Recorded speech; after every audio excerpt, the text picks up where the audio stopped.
এইবার চলেন ভাইরা আমার আল্লাহ তাআলা এত খুশি হয়ে গেল, লোকমান তুমি তোমার সন্তানকে আমার সাথে পরিচয় করা দিলা, আমি আল্লাহ এবার তোমার সন্তানদেরকে তোমার সাথে পরিচয় করা দিলাম। আমার আল্লাহ রাব্বুল আলামিন বলেন ওয়াসাইনাল ইনসানা বিওয়ালিদাইহি হামালাতুহু উম্মুহু ওয়াহানান আলা ওয়াহানিন ওয়া ফিসালুহু ফি আমাইনি আনিশকুরলি ওয়ালিওয়ালিদাইক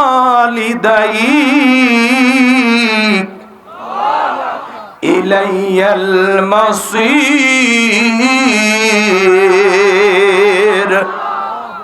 কষ্ট হয় আমার ভাইরা, গভীর মনোযোগ দিয়ে শুনবেন। আল্লাহ রাব্বুল আলামিন জানিয়ে দিলেন, আমি তো মানুষকে নির্দেশ দিয়েছি তারা যেন মাতা পিতার সাথে সৎ আচরণ করে, উত্তম ব্যবহার করে। কারণ তার মা কষ্টের পর কষ্ট সহ্য করে সন্তানটাকে গর্ভধারণ করেছে, 2-2.5 বছর বুকের দুধ পান করেছে। সুতরাং আমার কৃতজ্ঞতা প্রকাশ করো, মাতা পিতার প্রতি কৃতজ্ঞ হও। তোমরা সবাই তো আমি আল্লাহর দিকে প্রত্যাবর্তন করবা। হে গোবিন্দাগঞ্জের মানুষ, আজকের সমাজের সবচাইতে অবহেলিত হলো মা বাবা। প্রত্যেকটা পরিবারেই 95% ফ্যামিলিতে আজকে মা বাবা অবহেলিত। সন্তান মা বাবাকে ভালোবাসে না। কথা বলে না কেন? 5টা মিনিট যদি পিতা মাতার খেদমত দিয়ে কথাগুলি আপনাদের খারাপ লাগবে? কেউ যদি রাগ করে উঠে যায়, বুঝে নেবেন ওর মা ও বাবার সাথে ওর সম্পর্ক ভালো না। কথা কন, পিতা মাতার ওয়াজ শুনে উঠে যাবেন কেন? আপনি একদিন পিতা মাতা হয়েছেন না? আপনি হয়েছেন না? একটু শুনে যান, পিতা মাতার সাথে খারাপ ব্যবহার করা যাবে না। আল্লাহ রাব্বুল আলামিন বলেন অকাদা রাব্বুকা আল্লা তা'বুদু ইল্লা ইয়াহু ওয়া বিল ওয়ালিদাইনি ইহসানা। আল্লাহ বলে আমার ইবাদত করো, আমার ইবাদতের সাথে কাউকে শরীক করো না। আমার ইবাদতের পর তোমাদের দায়িত্ব হলো মাতা পিতার খেদমত করা, তাদের সাথে উত্তম আচরণ করা, ভালো ব্যবহার করা। হে যুবক, একটা মা যে কত কষ্ট করে সেই কথা আল্লাহ তাআলা বলতেছেন, হামালাতুহু উম্মুহু ওয়াহানান আলা ওয়াহানিন ওয়া ফিসালুহু ফি আমাইনি আনিশকুরলি ওয়ালিওয়ালিদাইক।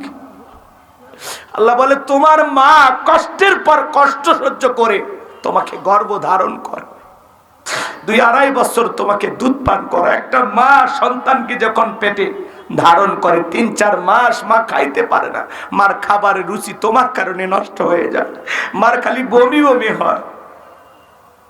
সন্তান যখন আস্তে আস্তে পেটের ভিতরে বড় হতে লাগে, 6-7 মাস যখন হয়ে যায়, হে যুবক, মায়ের পেটের সন্তানটা যখন বড় হতে লাগে, তুমি আমি মায়ের গর্ভে যেই জায়গাটাতে ছিলাম এই জায়গাটা মাত্র 10 ইঞ্চি। সন্তানের পা দুটো যখন বড় হয়ে যায়, আল্লাহ তাআলা ওই 2টা পা আমার কলিজার সাথে লাগায়া দেয়। যেই সন্তান পৃথিবীর জমিনে মায়ের গর্ভে থাকা অবস্থায় সবচাইতে কম নাড়াচাড়া করে, ওই সন্তানটা মায়ের গর্ভে থাকা অবস্থায় 4500 বার মায়ের কলিজায় লাথি মারে। 8-9 মাস যখন হয়ে যায়, মার পেটটা যখন তরমুজের মতো বড় হয়ে যায়, এপাশ হইতে পারে না ওপাশ হইতে পারে না, কত মা দেয়ালে পিঠটা লাগায় সারা রাত কাটায় দেয়। সন্তান পেটের ভিতর নিয়ে ঘুমাইতে পারে না, সারা রাত জায়গা নফল নামাজ বলে যে সব হয়, মায়ের আমল নামে আল্লাহ সেই সব লিখে দেয়। আমার ভাইয়েরা, সন্তান ডেলিভারির সময় যখন চলে আসে, গভীর নিশীথে মা বাবার 2টা পা জড়ায় কান্না করে। মায়ের চোখের পানি যখন বাবার পাকে স্পর্শ করে, দুঃখিনী মা ঘুম থেকে দুঃখিনী মায়ের কান্না দেখে বাবা যখন ঘুম থেকে জাগ্রত হয়ে ওঠে, ডেকে বলে কি ব্যাপার বিবি, এত রাতের বেলায় কেন তুমি আমার পা জড়ায় কান্না করো? ডেকে বলে স্বামী আমার বড় ভয় লাগে, কত মানুষ সন্তান জন্ম দিতে গিয়ে মারা যায়, আমি যদি মারা যাই আমারে তুমি মাফ করে দিও গো স্বামী। এই নাও সংসারের চাবি বোঝায়া দিলাম, বেঁচে থাকলে আবারও দেখা হবে। দীর্ঘদিন আপনার সংসার করলাম, ভুল বেয়াদবি মাফ করে দিবেন। দুঃখিনী মা কাঁদতে কাঁদতে দাইমার ঘরে চলে যায়। প্রসবের যাতনায় মা দাঁত মুখ কামড়ায়। একটা সন্তানকে জন্ম দিতে গিয়ে মায়ের কত কষ্ট গো। হে যুবক, একটা মা কত কষ্ট করে তুমি তো জানো না রে যুবক। দুঃখিনী মা সন্তানটাকে জন্ম দিতে গিয়ে ছোট্ট বালতির মতো 1 বালতি রক্ত শরীর থেকে ঢেলে ফেলে দেয়। প্রসবের কি যে যাতনা, কি যে ব্যথা, দুনিয়ার মা ছাড়া কেউ বুঝবে না। নবীর এক সাহাবী মাকে কাঁধে করে নিয়ে খানায় কাবা তওয়াফ করে। আমার নবী ডেকে বলে, সাহাবী কাঁধে কে? বলে, হুজুর আমার মা। বিশ্বনবী বলে, সাহাবী বড় ভালো কাজ করতেছো। আমি তো জন্মের আগে বাবারে হারিয়েছি, শিশুকালে মা রে হারিয়েছি। পিতা মাতার খেদমত করার কিসমত আমার ভাগ্যে জোটে না। সাহাবী ডেকে বলেন, হুজুর আমি যে আমার মাকে নিয়ে খানায় কাবা তওয়াফ করলাম, আমি কি আমার মায়ের হক আদায় করতে পেরেছি? বিশ্বনবী ডেকে বলেন, সাহাবী আল্লাহ পাক যদি তোমাকে কিয়ামত পর্যন্ত হায়াত দেয়, আর তোমার মা তোমাকে জন্ম দেওয়ার সময় প্রসবের যাতনায় আ শব্দ করেছিল, ওই একটা আ শব্দের হক দুনিয়ার কোন সন্তান আদায় করতে পারবে না। বিশ্বনবী বলেন, হুমা জান্নাতুকা ওয়া নারুকা, তোমার পিতামাতাই তোমার বেহেশত, তোমার পিতামাতাই তোমার দোজখ। যুবকরে পিতামাতা খুশি, আরশের মালিক আল্লাহ খুশি। পিতামাতা বেজার, আরশের মালিক আল্লাহ বেজার হয়ে যায়। একজন শিক্ষিত লোকের একটা গল্প পড়েছিলাম রে যুবক। 2013 সাল পত্রিকা একটা কলম পড়েছিলাম বিশ্ব মা দিবস উপলক্ষে। ছেলেটার নাম ছিল আব্দুল মালিক। ছোটবেলায় চোখে দেখতে পাইতো না, চোখ দিয়ে পুষ পড়তো, পানি পড়তো। দুঃখিনী মা ডাক্তারের কাছে নিয়ে গেল। ডাক্তার চোখটা পরীক্ষা নিরীক্ষা করে বলে, আপা এই ছেলে বড় হলে চোখে দেখতে পারবে না, অন্ধ হয়ে যাবে। এই ছেলের অতি দ্রুত অপারেশনের ব্যবস্থা করতে হবে। ডেকে বলে, ভাই কত টাকা লাগবে? এমন একটা অঙ্কের কথা বললেন। মা ডেকে বলে, ভাই এত টাকা পাবো কোথায়? ছেলের তো আর বাবা বেঁচে নাই, বড় হলে ছেলেটাও অন্ধ হলো, আর আমি তো স্বামীরেও হারাইলাম, তাহলে এই দুনিয়া কি বা পাইলাম? এইবার ডেকে বলে, ডাক্তার ভাই আমি যদি আমার সন্তানকে 2টা চোখ দিয়ে দেই, আমার ছেলেটা দেখতে পাবে কিনা? বলে, আপা এও সম্ভব। এইবার দুঃখিনী মা সন্তানের জন্য 2টা চোখ দান করে দিল। ছেলেটা আস্তে আস্তে বড় হতে লাগলো। পরীক্ষা দিবে, মা দুধের গ্লাস নিয়ে ছেলের সামনে দাঁড়াইছে।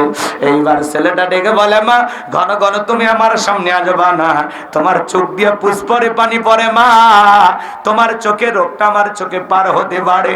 এই কথা যখন বলেছে, দুঃখিনী মা মনে মনে অনেক কষ্ট পাইলো, কিন্তু মনের ব্যথা মনেই চাপায় রাখলো, সন্তানের সামনে কোনো কিছু প্রকাশ করলো না। এইবার ভাইয়েরা আমি যে কথা বলতে চাচ্ছিলাম, হৃদয়ের কান পেতে কথাগুলো শুনে যাবেন। ছেলেটা পরীক্ষা দিয়ে ভালো রেজাল্ট করার কারণে ঢাকায় চলে গেল চাকরির সন্ধানে। ঢাকায় গিয়ে চাকরি পাইছে, সুন্দরী নারী থেকে বিবাহ করেছে। গ্রামের বাড়ির দুঃখিনী মায়ের আর কোনো খোঁজ খবর রাখে না। মাটা অসুস্থ হয়ে গেল। টেনশনে মা চিন্তা করলো, কয়দিন আর দুনিয়াতে বাঁচবো, হয়তো বা বেশি দিন আমি বাঁচবো না। যেই ছেলের জন্য জীবনের এতটা সময় নষ্ট করলাম, অন্তত মরার আগে সেই ছেলের মুখটা দেখে আমি মরতে চাই। অনেক কষ্টে মা বন্ধু বান্ধবের কাছ থেকে ঠিকানা সংগ্রহ করে ঢাকায় চলে গেল ছেলের বাড়িতে। দারোয়ানকে যখন পরিচয় দিয়েছে, দারোয়ান গেটটা খুলে দিয়েছে। মা বাড়িতে প্রবেশ করে তাকায়া দেখে ছেলে তার দাঁড়িয়ে আছে। ছেলে মাকে দেখার পর দৌড়ে চলে এসছে, আর ডেকে বলে, মা তুমি যে আমার শ্বশুর বাড়িতে এসেছো, মা শ্বশুর শাশুড়ি যদি দেখে পরিচয় দিতে পারবো না, আমার স্ত্রী যদি দেখে মা পরিচয় দিতে পারবো না। এই কথা বলে পকেট থেকে কিছু টাকা বের করে দুঃখিনী মায়ের হাতে দেয়। হঠাৎ করে স্ত্রী চলে আসছে, জিজ্ঞাসা করে, সেরা শাড়ি পরা মহিলাটা তোমার কে হয়? আব্দুল মালিক নিজের মায়ের পরিচয় গোপন করে ডেকে বলে, এই মহিলাটা হলো আমার গ্রামের বাড়ির কাজের মহিলা। একটু জোরে বলা যাবে না কি? নাউজুবিল্লাহ। একটু জোরে বলেন না ভাই, নাউজুবিল্লাহ। স্ত্রী চলে গেলেন, দুঃখিনী মা 2টা চোখের পানি বৃষ্টির মতো ঝরতে লাগলো। ডেকে বলে, বাবা আমি তো আসছিলাম তোর মুখটা দেখার জন্য, কিন্তু এখানে আসি এত বড় পুরস্কার পারবো, বইয়ের সামনে মারে চাকরানি বানিয়ে দিলি। আব্দুল মালিক, তুমি কি ভুলে গেছো তুমি যখন অসুস্থ ছিলে রে বাবা, আমি সারা রাত জায়গা জায়গা তোমার সেবা করেছিলাম। তাহাজ্জুদের যাই নামাজে চোখের পানি দিয়ে সিজদায় ভিজিয়ে মালিককে বলেছিলাম, আল্লাহ আমার হায়াত নিয়ে হলে আমার ছেলেটারে তুমি বাঁচায়া রাখ। ছোটবেলায় রে যুবক, গোবিন্দগঞ্জের ডাক্তার দেখাইয়া যদি ভালো না হয়, মা বাবা বগুড়াই নিয়ে যায়, রংপুরে নিয়ে যায়, সেখানে ডাক্তার দেখায় ভালো না হলে তোমারে আমারে ঢাকায় নিয়ে যায়, দেশে ভালো না হইলে বিদেশে নিয়ে যায়। মা বাবা কোনোদিন সন্তানকে ফেলায়া দেয় না। সেই মা বাবা বৃদ্ধ বয়সে একটু অসুস্থ হইলে তাদের সেবা আমরা করি না। আমরা বড় বেঈমান, বড় নেমখারাম।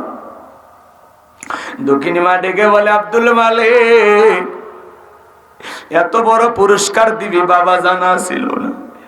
আমি তোর টাকা নিতে আসি নাই, আমি আসছি তোর মুখটা একবার দেখার জন্য রে বাবা।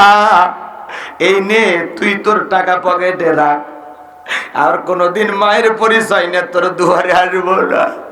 এই কথা বলে দুঃখিনী মা কাঁদতে কাঁদতে বাড়িতে চলে গেল। কিছুদিন পর বিনা চিকিৎসায় মা মারা গেল। এলাকার মানুষ দুঃখিনী মার দাফন সম্পন্ন করলো। চাকরির প্রমোশন এলাকায় ওই ছেলেটা যখন এসেছে, হঠাৎ করে মায়ের কথা মনে হয়েছে। গভীর মায়ের দরজা এসে ডাক দেয়, মা দরজা খোল। মায়ের বসবাসের খাঁচা পরে আছে, মা নামের পাখিটা উড়াল দিয়েছে। পাশের বাড়ির চাষির ঘুম ভেঙে গেছে। এবার তুমি মা বলে মা মা বলে ডাক দাও। আব্দুল মালিক ডেকে বলে, চাষি আমার চেনো না? আমি আব্দুল মালিক, আমার মা কোথায়? ডেকে বলে, বাবা আসলি যখন এত দেরি করে কেন আসলি? তোর মা তো মারা গেছে, অন্ধকার কবরে চলে গেছে। ছেলেটা হাউমাউ করে কাঁদে আর বলে, চাষি দেখা দাও না আমার মার কবর কোথায়? দুঃখিনী মায়ের কবর যখন দেখা দিয়েছে, মার কবরের মাটি ধরে কাঁদে আর ডেকে বলে, মা এত বড় বিয়া তুমি করলে, একটা বার ক্ষমা চাওয়ার সুযোগ দিলি না রে মা। হাউমাউ করে কাঁদে আর বলে, মা আমার চাইতে হতভাগা সন্তান যেন দুনিয়াতে আর কারো না হয়। হাউমাউ করে মা মা বলে কবরের মাটি ধরে কান্না করে। চাচি ডেকে বলে, আব্দুল মালিক এইভাবে কাঁদলে কি দুঃখিনী মা কখনো ফেরত আসবে? আয় বাবা, এভাবে আর কান্না করো না। তোমার মা মৃত্যুর পূর্বে একখানা চিঠি লিখে গেছে, আর বলে গেছে, আমার সন্তান আব্দুল মালিক যদি কোনোদিন আমার খোঁজ করতে আসে, মায়ের লেখা জীবনের শেষ চিঠিটা আমার সন্তানের হাতে দিও। এ গাইবান্ধার যুবকেরা, কলিজার টুকরা ভাইয়েরা রে, মায়ের চাইতে নিঃস্বার্থ ভালোবাসা দেবার মতো মানুষ দুনিয়াতে কেউ নাই। তোমার একটা কিডনি লাগলে মা কিডনি দিতে পারে, তোমার চক্ষু লাগলে মা চক্ষু দিতে পারে। সারা রাত জায়গা সেবা করে যে মা, ওই মা বাবার মনে কখনো কষ্ট দেওয়া যাবে না রে যুবক। হে যুবক, তোমাদের পা দুটো আগায়া দাও। তোমাদের পা ধরে বলি, মা বাবার মনে কষ্ট কখনো কষ্ট দিও না। আল্লাহ বলেছেন, অকুল্লাহুমা কওলান কারীমা, সম্মান সূচক আচরণ করো, নম্র ভদ্র হয়ে মা বাবার সাথে ভালো ব্যবহার করো। মা বাবা তোমার আমার ব্যবহারে শব্দটা পর্যন্ত যেন না বলে, অথবা আমরাই যেন বিরক্ত হয়ে না বলে ফেলে দেই। ওই মা বাবার মনে কষ্ট দিবা না। পিতা মাতার খেদমত করে, মা বাবার দোয়া নিয়ে যুবক কারা কারা আছো, সারাটা জীবন ভালো থাকতে চাও, দুইটা হাত তুলে আল্লাহকে দেখা। আল্লাহ আমাদের সবাইকে পিতা মাতার খেদমতকারী সন্তান হিসেবে কবুল করুন। জোরে বলুন আমিন। আর একটু জোরে বলুন আমিন। হাত নামা। যুবক, অনেক কথা আছে। আজকে তুমি তোমার মা বাবার সাথে যে আচরণ করবা, তোমার সন্তানও হুবহু একই আচরণ করে। একটা শিক্ষিত লোকের গল্প বলেছিলাম, বাড়িতে অনেক খাবার, তেহেরি নিহেরি বিরিয়ানি রোস্ট ভিআইপি সেই খাবার, অনেকের বাড়িতে দামি দামি খাবার হয়, বাড়ির পাশে মা বাবা, তাদের ঘরে এক বাটি তরকারি যায়, কপাল পোড়া সন্তান। কথা বলে ঠিক না? জোড়া তালি দাও, বন্ধু বান্ধব দাওয়াত পায়, মা দাওয়াত পায় না, মায়ের পেটের আপন ছোট ভাইয়ের বাড়িতে এক প্লেট খাবার যায় না। তুমি মুসলমান, জান্নাত যাবা কোন দিক দিয়ে? কোন দরজা দিয়ে? কোন দরজা দিয়ে? কথা কন নাকি আপনারা? হাসতেছেন, হাসতেছেন আমার কথা? একটু মন দিয়ে শোনেন, একটু মন দিয়ে শোনেন। এবার একটা ভাঙ্গা ফেলেটে কিছু একটা খাবার দিয়ে ছোট্ট বাচ্চাকে বলতেছে এটা তোর দাদু ভাইকে দিয়ে। এখনকার বাচ্চারা তো কম্পিউটার, জন্ম নিয়ে বিজ্ঞানী, কথা কয় না, সেই বুদ্ধি না। বলতেছে আব্বা আমরা এত ভালো খাইলাম, দাদুর জন্য এটো খাবার, ব্যাপারটা কি? কয় বলতেছে তোর দাদুর বয়স হয়েছে, এটা হলে চলবে, যা। তখন বলতেছে আব্বু তাহলে আমি প্লেটটা যত্ন করে রাখবো, দাদুর মতো যখন তোমার বয়স হবে এই প্লেটে আমি তোমাকেও খাইতে দিব। শিক্ষিত মানুষ বিবেকের দরজা খুলে গেছে, ভাঙ্গা প্লেটের খাবার ফেলে দিয়ে সন্তানকে বুকে জড়ায় নিয়ে বলে বাবা কলেজ বিশ্ববিদ্যালয়ে যা শিখি না আজকে তোর কাছে তাই শিখলাম। বাবাকে একটা ভাঙ্গা চাঙ্গা রুমে ফেলায় রাখছিল, স্টোর রুমে, সেখান থেকে তুলে তার বিল্ডিং বাড়িতে নিয়ে যা, সুন্দর করে গোসল করায়, নতুন জামা পরায় দেয়, আদর যত্ন করে। বিবি বলে কি ব্যাপার? বুইড়া বেটারে আবার উপর তোলেন, বলে চুপ, আজ থেকে আমরা যা খাবো বাবা তাই খাবে, আমরা যা পড়বো বাবা তাই পড়বে, আমরা এই রুমে ঘুমাবো, পাশের রুমে বাবা ঘুমাবে। আজ থেকে যদি বাবার সাথে কোনো বেয়াদবি করিস, আমার বাবার সাথে যদি বাড়াবাড়ি করিস, 1 2 3 পাঠায় দেবো বাপের বাড়ি। কথা বলে না কেন? এ যুবকে, বউ পায়া তো পাগলা হয়ে যাও, বাসর ঘরে সেলফি তোলা নিয়ে ব্যস্ত, বউ পাশে একটা সেলফি, ক্লিক, সেলফি একটা তুলে ফেসবুকে ছবি দিয়ে। বাসর ঘরে বিড়াল মারার কথা শুনিনি? বাসর ঘরে কাল থেকে তুমি কি কি করতে চাও, তোমার বইয়ের কাছে কি কি দাবি বলে দিবা। এ শোন না, এত ধমক দেওয়া যাবে না, নরম সুরে বলে শোনো ওগো তুমি আমার, আমি তোমার, আজ থেকে নতুন জীবন। আমার মা বাবা কষ্ট পায়, এইরকম আচরণ কখনো করবা না। আমার মা বাবা যতদিন বেঁচে আছে এক পাতিলে রান্না হবে, পাতিল আলাদা করার চিন্তাও করবি না, স্বপ্নেও দেখবি না। কারণ আমি মা বাবার সন্তান, আমি চাই আমার মা বাবা যেন কষ্ট না পায়। বউ পায়া ওইলে হুঁশ আছে কথা কন। আর এখনকার ছেলেপেলে আবার বিয়ে ভিডিও করে রাখে, স্মরণীয়, বাচ্চা কাচ্চা দেখাবো। উরে শয়তান, হ্যাঁ, ছেলেকে গোসল করায় দিচ্ছে ভাবিরা, সেখানেও গীত, কি গান, কি নাচ, সি সি। এই তুমি কি প্রতিবন্ধী?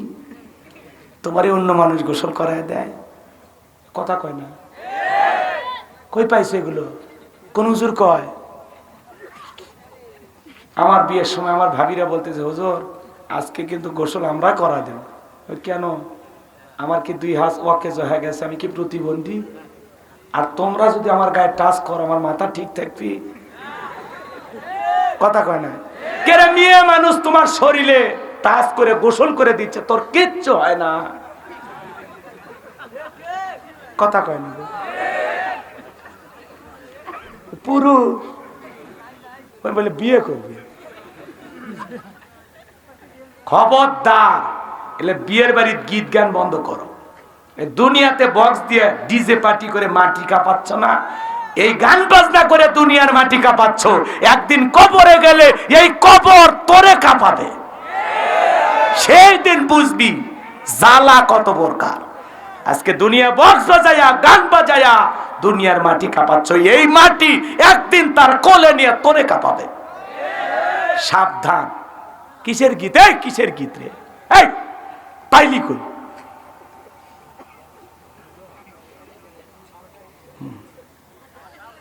হ্যাঁ, মসজিদের ইমাম সাহেব ওয়াজ করে দেবেন, মসজিদ কমিটির লোক সচেতন থাকবেন যে এই বিয়েতে, এটা মুসলমানের সমাজ, এই সমাজে বিয়েতে কোনো গান হবে না। আলহামদুলিল্লাহ, কথা কি বুঝতে পারতেছে? এ কিসের বিয়ের গান রে? গীত গীত টিত কয়ে দিয়ে আবার ছেলে কি সুন্দর সাবান টাবান দিয়ে ঘুষে দিচ্ছে, ওই প্রতিবন্ধী বসে আছে অবলা সরলা নারীর মতো। কথা কন না গে? আর যে শীত পড়ছে ওই মহিলারা গোসল কি ফ্রি করে দেয়? গোসলেরও দাম আছে, গোসল টোসল করে দেয়, এখন লঙ্গি দেয় না। যে শীত পড়ছে ভাই, টাকার কারণে যদি 2-3 ঘন্টা লঙ্গি আটকে থাকে, আমার মনে হয় এই ছেলের বিয়ে করে বাসর ঘরে ঢোকা লাগবে না, হাসপাতালে ভর্তি হলে। কথা কন ঠিক কিনা? এই জন্য যুবক সাবধান, কোনো গান বাজনা হবে না। কথা কন ঠিক কিনা?